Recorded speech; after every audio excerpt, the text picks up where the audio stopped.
I'm guilty of the same thing. I used to think credit card points were one of the smartest ways to travel. Why not? They got me with the free flights, free upgrades, we'll throw in some free bags, and why not give you a companion pass? But the more I looked into this, the more I realized something just didn't add up. I mean, the math wasn't mathing. Something ain't right. So let me ask you something. Do credit card points actually help you travel, or do they just make you spend more money so it feels like you're getting a good deal? Because the more I sat down and looked at this, the more I realized something. A lot of people chasing points aren't really saving money. Nope. They just spending differently. And sometimes, well, the majority of the time, if you like me, you were spending more. Why? Because points feel powerful. You see those numbers adding up, 10,000 points, then 25,000 points, then 50,000 points. It feels like progress. It's almost like you building this little nest egg, a little travel fund without even noticing it. And that feeling right there, that's how they get you, because that feeling is intentional. See, credit card reward systems are designed to make spending feel productive. And here's the part people miss. Points don't actually reward travel. I know what you're saying. Yes, they do. They reward my travel. No, they reward spending. And once rewards are tied to spending, it becomes easy to spend more than you normally would just to feel like you winning. Let me give you this example. Let's take Spirit Airlines. I'm a gold member with Spirit. They got me because this is where the math became really obvious and it didn't add up. Spirit said, you want to be a gold member? Well, there's two ways to get to it. Spend about $5,000 on flights or spend $50,000 on their credit card. Okay. At first, that sounds pretty reasonable. $5,000 in flights over the course of a year. Yeah, a few trips, I'm there. But here's the part that surprised me. See, Spirit only counts the base fare towards status. Those taxes and fees that you pay, they don't count.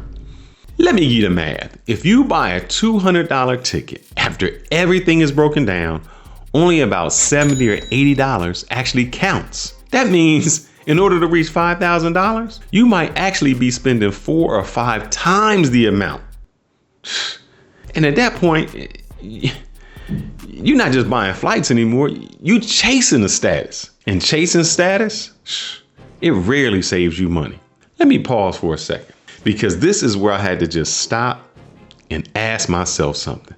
If I have to spend 4 or 5 times more money than I thought just to get some free luggage, I mean, did I really save anything?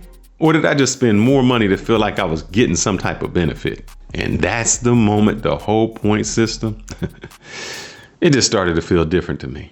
Here's another thing I noticed. This is how they tricked me.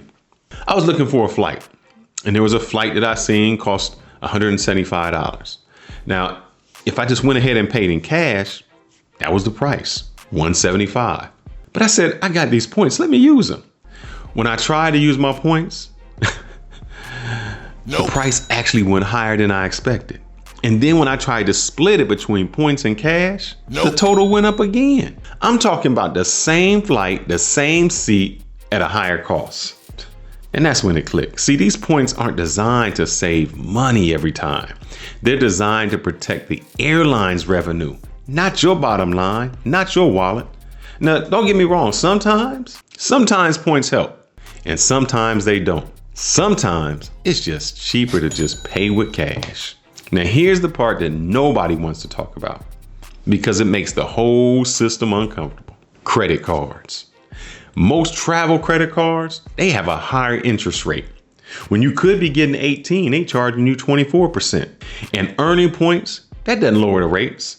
So if someone carries a balance, even a small balance, the interest rate alone can wipe out all the rewards. That's the rule people miss. If you don't pay that credit card off every month, those travel rewards, they start working against you. And that point perks, it don't even matter. You already lost in the math. Now let's look at the premium side, because some people don't fly Spirit. They have the American Express, their Delta Sky Miles, all of that. You know, you get better perks, you get the better lounges, better service.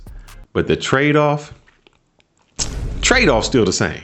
To really get value from those programs, you usually need 3 things: higher spending, frequent travel, and flexibility.